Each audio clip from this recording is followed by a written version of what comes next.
नमस्ते, मैं मोनिशा आपका बहुत बहुत स्वागत करती हूँ मेरे चैनल में स्पिरिचुअल अवेकनिंग विद मोनिशा।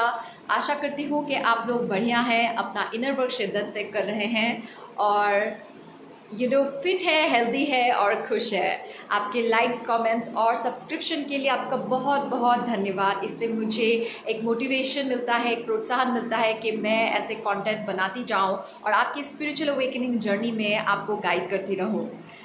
ये कम्युनिटी एक बहुत ही स्पेशल कम्युनिटी है। This is a community of genuine seekers, जिनको सच जानना है, जिनको इधर उधर भटकना नहीं है, उनको मैनिफेस्टेशन ट्रिक्स नहीं सीखना। क्योंकि मैं ऐसे कोई वीडियोस ही नहीं बनाती, मैं ये वीडियोस नहीं बनाती कि वो इंसान आपके बारे में क्या सोच रहा है, आप पैसे ओवरनाइट कैसे मैनिफेस्ट कर सकते हो, आपको यूनियन कैसे मिलेगा, आपका डीएम क्या सोच रहा है, आपकी डीएफ क्या सोच रही है, आपकी शादी कब होगी।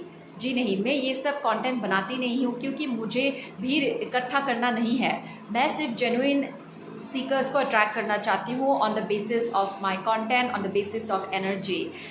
अगर 15 लोग भी जेन्युइन सीकर्स हैं मेरे चैनल में और 15 लोग ही हैं, मेरे लिए वो काफ़ी है। और अगर मैं उनको मदद कर पाई, उनको गाइडेंस दे पाई, तो वो मेरे लिए बहुत बड़ी सक्सेस होगी।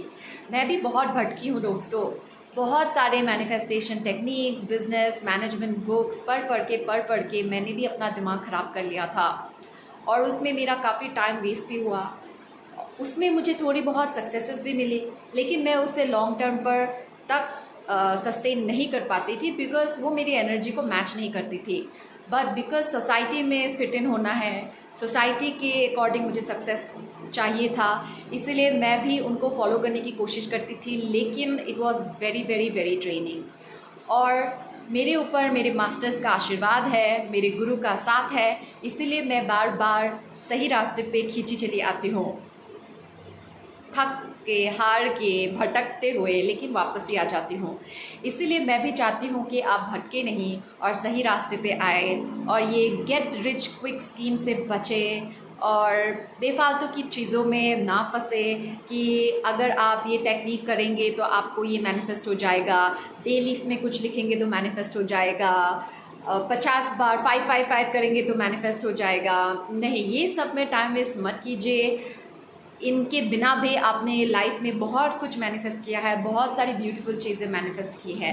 तो ज़्यादा इन मैनिफेस्टेशन टेक्निक में मत घुसिए और भक्ति के रास्ते पे चलिए, सच्चाई के रास्ते पे चलिए, ऑनेस्टी के रास्ते पे चलिए और चीज़ें अपने आप आपके लाइफ में मैनिफेस्ट होती रहेंगी। आपको उसमें ज़्यादा एनर्जी देने की ज़रूरत नहीं है। आपकी एनर्जी सही चीज़ों में जानी चाहिए बिकॉज़ आपकी एनर्जी बहुत ही बहुमूल्य है। इसी बात पे मैं एक और चीज़ बताना चाहूँगी कि मेरा नंबर कोई लोग ऑनलाइन ढूंढ निकालते हैं और वो मुझे बेवक टेक्स्ट मैसेजेस भेजते हैं। अगर आपको कोई काम है, अगर आपको कोई कोचिंग सर्विस की ज़रूरत है तो आप ईमेल कर सकते हो या फिर अगर आपको मैसेज करना है तो कर सकते हैं, लेकिन बिना बात के आप मुझे टेक्स्ट मत कीजिएगा क्योंकि हम सबकी एनर्जी बहुत ही प्रेशियस है और मेरे पास इतना टाइम नहीं है कि मैं आपसे चिट चैट कर सकूँ और मेरे हिसाब से आपका टाइम भी बहुत ही बहुमूल्य है। मेरी जो कम्युनिटी है ये सीरियस डेडिकेटेड स्पिरिचुअल सीकर्स के लिए है, जिनको अपना बेस्ट वर्जन बनना है। उनके पास टाइम नहीं है वेस्ट करने के लिए, दे वांट नॉलेज।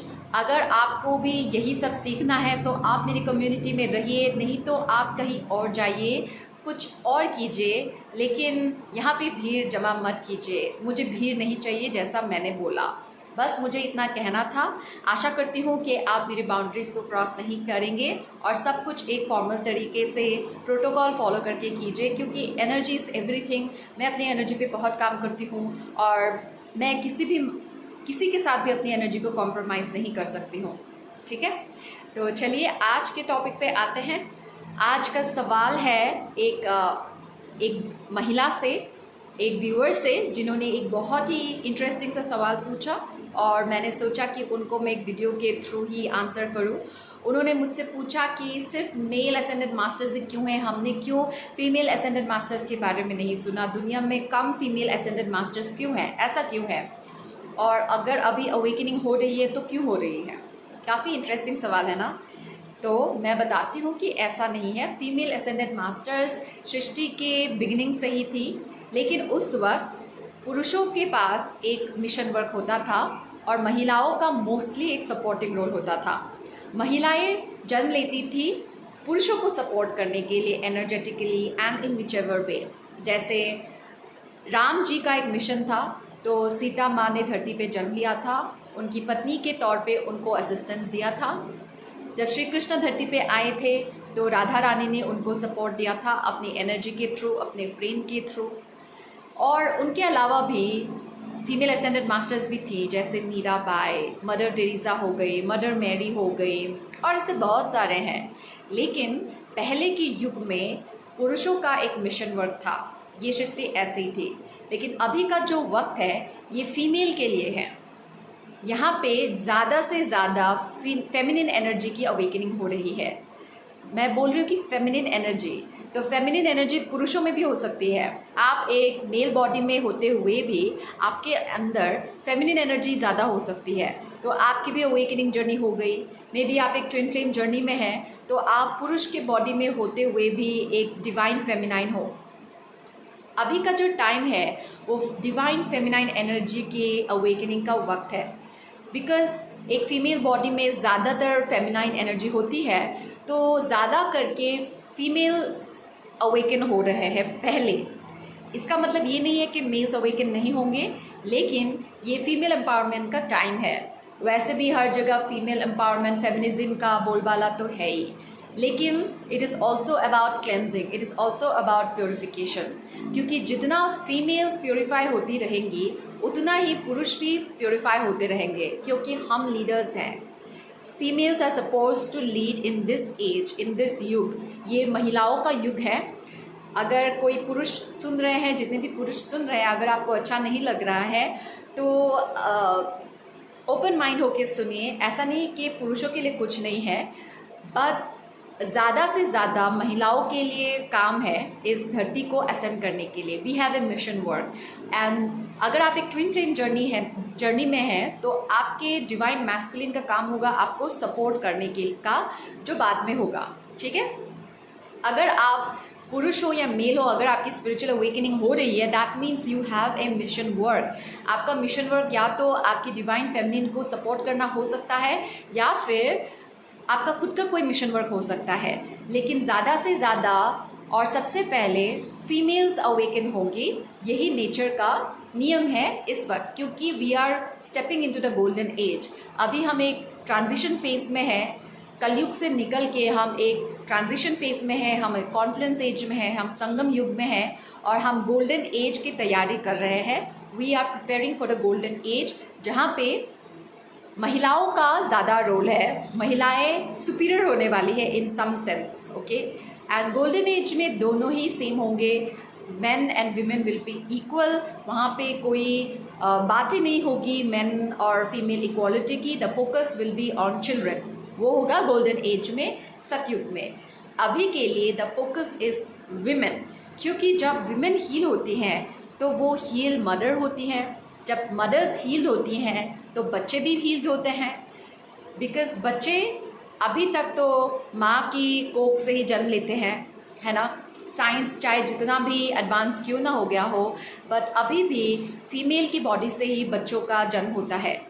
तो अगर एक विमेन, अगर एक महिला अपने हीलिंग पर ध्यान नहीं देती है, तो उनके अंदर अपने पास्ट कितने सारे ट्रॉमास होते हैं, उनके फैमिली लिनिएज का कितना सारा ट्रॉमास होता है, पेन बॉडी होती है, और वही वो अपने बच्चे को भी पास ऑन करती है when she doesn't have the knowledge. इसीलिए पहले फीमेल्स की जागृति हो रही है, ताकि वो अपना इनर वर्क करे, अपने आप को हील करे, अपने कार्मिक बैगेजेस को निकाले, अपने एंसेस्ट्रल कर्सेस को हील करे, अपने कर्सेस को हील करे। और अगर वो एक माँ बनेंगी, जब वो अपने गर्भ से किसी बच्चे को पैदा करेंगी, वो एक हील बच्चे को पैदा करेंगी।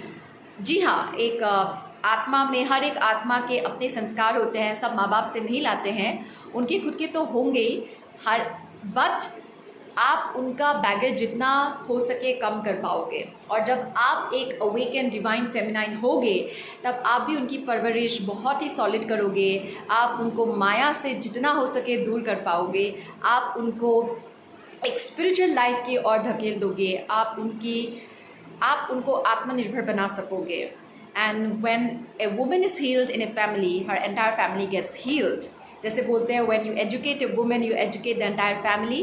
वैसा ही when you educate a woman, when you heal a woman, when you heal a woman, you heal the entire family. तो बात बस ऐसा ही है. इसीलिए so many females are getting awakened first, and women का एक बहुत ही महत्वपूर्ण रोल है इस दुनिया में इस टाइम. इसीलिए अपने इनर वर्क पे ध्यान दीजिए. ज़्यादा रिलेशनशिप, अपने डिवाइन मैस्कुलिन, अपने लव्स लाइफ पे ज़्यादा फोकस ना दीजिए. वो युग गया, वो टाइम गया. आपने इसीलिए जन्म नहीं लिया कि आप बस शादी करो, रोमांस करो, बच्चे पैदा करो और मर जाओ, और अपने हस्बैंड को सपोर्ट करो. हस्बैंड को, भाई को, पिता को सपोर्ट करना बहुत अच्छी बात है, लेकिन ये वक्त है कि आप खुद को सपोर्ट करो और दूसरों को इंस्पायर करो अपनी एनर्जी से. जब आप हील हो जाओगे, जब आप अपनी रियल सेल्फ में आ जाओगे, आप अपने ऑथेंटिक सेल्फ में आ जाओगे, तो ऑटोमेटिकली आपकी सराउंडिंग भी आपसे इंस्पायर हो जाएगी. ठीक है, तो बस आज के वीडियो में इतना ही. आशा करती हूँ कि it was informative and valuable. अगर आपको मेरे साथ पर्सनल कोचिंग करनी है तो आप मुझे ईमेल कर सकते हैं monisha.dole@gmail.com. आप मुझे इंस्टाग्राम पे भी कनेक्ट हो सकते हैं, विच इज़ स्पिरिचुअल अवेकनिंग इन मोनिशा. वहाँ पे मैं लाइव सेशंस लेती हूँ, which is absolutely in English, और ये चैनल हिंदी में है. मेरा एक और चैनल है मैनिफेस्ट योर ट्रू लव, जो कि लव, रिलेशनशिप और मैरिज के बारे में है. अगर आपको इस पे इंटरेस्ट है तो आप डिस्क्रिप्शन बॉक्स में दिया गया लिंक क्लिक कीजिए और मेरे चैनल को सब्सक्राइब कीजिए. ओके, सो अपना ख्याल रखिए. Stay fit, stay healthy, eat well, keep doing your inner work. और मैं आपसे मिलती हूँ मेरे दूसरे वीडियो में. ओम शांति, जय श्री राम.